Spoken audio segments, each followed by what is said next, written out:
Hello, thanks for tuning in. It's Friday afternoon, late Friday afternoon here in the UK, and I very rarely make any videos after Thursday, mainly because I go away for the weekend and I come back to my flat on Monday, and then I watch the line and I start planning which videos I'm going to review, etc.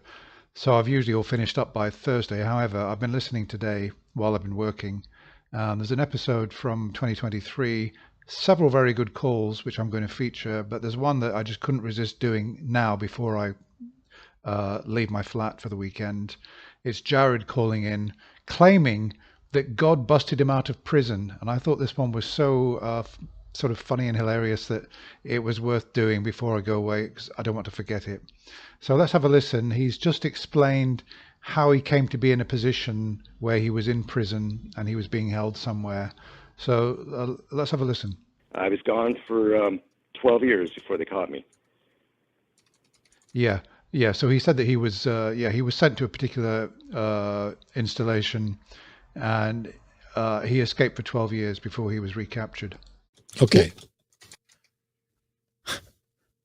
So it says here that God busted you out of prison and drove the getaway car. And then the story you just told me is that you wrote a hot check. You got 5 years in prison for it because of a fake ID.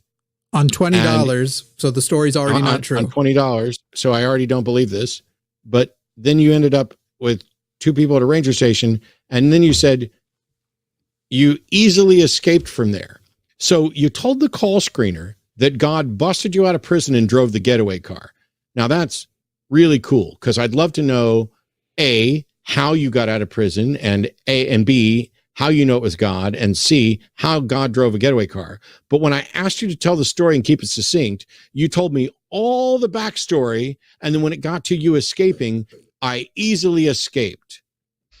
What the fuck's wrong with you, Jerry? That's what I can't understand. People come on with this huge backstory, and then they get to the punchline, and they just summarize it in just a few words. They don't elaborate with the detail that we need. Well, what's wrong with you? Have you ever been in prison? Do you know the system at all? I don't think you've been to prison, dude.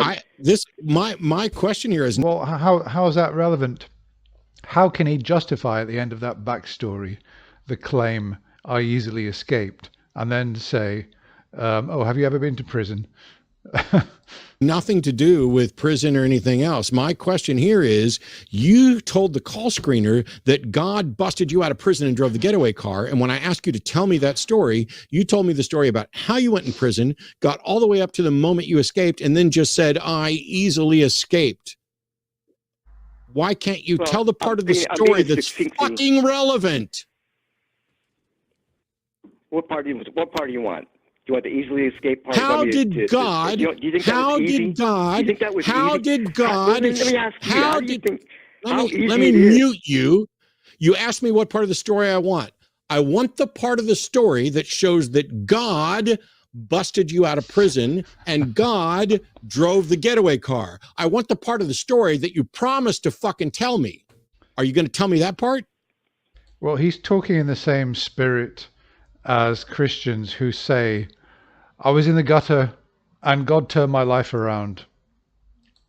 I can't tell it to you if you can't hear the details of it. If you're not going to listen to the details of it, there's no point to this call. You know, you're not going to listen to the details.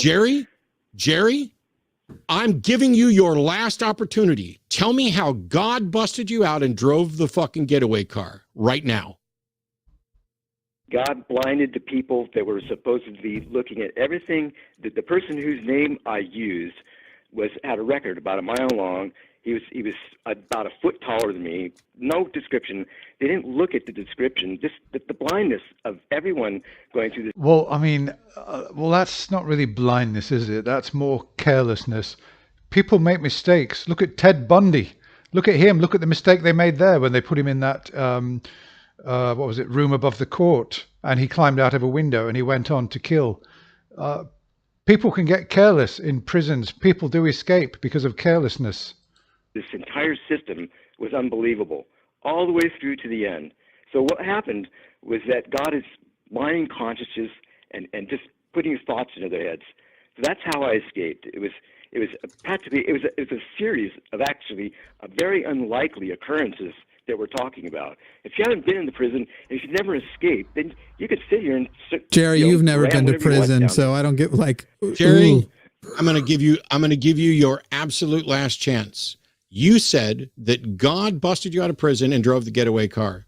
How did God drive the getaway car? Okay, I was being kind of euphoric. Goodbye, jackass. Goodbye, you lying jackass. Oh. You don't need to make up stories. You don't need to exaggerate. He wasn't being euphoric. I think he means he was being figurative or metaphorical. To get on, all you had to do was tell the fucking truth. You're the shittiest storyteller of the week, Jerry. You couldn't tell a story if somebody else wrote it down for you and read it to you in your ear for you to quote to somebody else. Okay, yeah. So obviously when he said that God busted him out of prison and drove the getaway car, he was being, well, I don't know, figurative, hyperbolic, metaphorical, but not euphoric. But what I find kind of amusing about this story is quite often Christians call in and they say, oh, God saved my aunt from cancer. Or it could be something completely trivial like I needed to get my child to school and I couldn't find my car keys anywhere. And then I suddenly found them in a place I wasn't expecting to find them. I just happened to, I saw a little flash of silver and my car keys were underneath the sofa or something like that. So from the trivial to the sort of major with somebody, he saved my aunt from cancer. Usually it's something positive, but we very rarely have Christians or theists calling in saying that God helped me to escape from prison, having been convicted for issuing a hot check or a forgery or theft or anything like that. I was convicted. I was justly sent to prison and I had to serve a term, but God sprung me from prison. I can imagine that there are hundreds or even thousands of Christians watching that telephone call wishing that Gerard had never called in. Because after all, who wants somebody like Gerard claiming that God assisted his escape, a convicted felon, somebody who was convicted of, if we're to believe this story at least, writing out a hot check and taking either, I don't know, goods or cash in exchange. I somehow doubt that part of the story. I know that Jimmy thinks that, I don't know, the whole story is false on that basis. It might not be. He may well really have escaped from prison. It may well be that he invented the $20 check as a cover for something else that he's done, which he's not particularly proud of, which is really far worse. And he thought that this $20 checks would be reasonable to pass off instead of the real crime that he did. But obviously, I find it hard to believe that he would have gone to prison for writing out a hot check for $20. Unless he was under some sort of parole conditions, he'd committed a previous crime and had to come back into prison. I don't know. But just the idea that there are children out there dying of cancer, there are people dying in horrible accidents, and so many situations where God could intervene to do good, and Gerard would lead us to believe that God actually intervened to an outcome which is sort of demonstrably bad. In other words, the release of a convicted criminal, the escape of a convicted criminal. But I certainly take Matt's point that there was this huge backstory, and I'm surprised in a way. I didn't play it through because it was too long, but Matt and Jimmy let him go through it. It took quite a long time to get through, and then he just came to the punchline and just said, and then I escaped easily.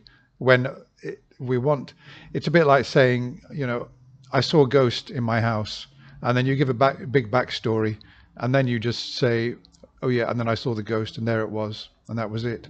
And you don't give any actual detail. Where was it? How did you see it? What did it look like? Did it make any sounds? How did you feel? How long was it there? Etc. There was no detail in this escape story, and this thing about, God busted me out of prison and drove the getaway car. Yeah, I take his point. He was talking hyperbolically or figuratively speaking. I get that, and I think that was understood really by the host, even Matt, when he said, tell me how God drove the getaway car. It was obvious to me, at least, that he was not speaking literally. Okay, well, that's it. Not a good ad for Christian, really.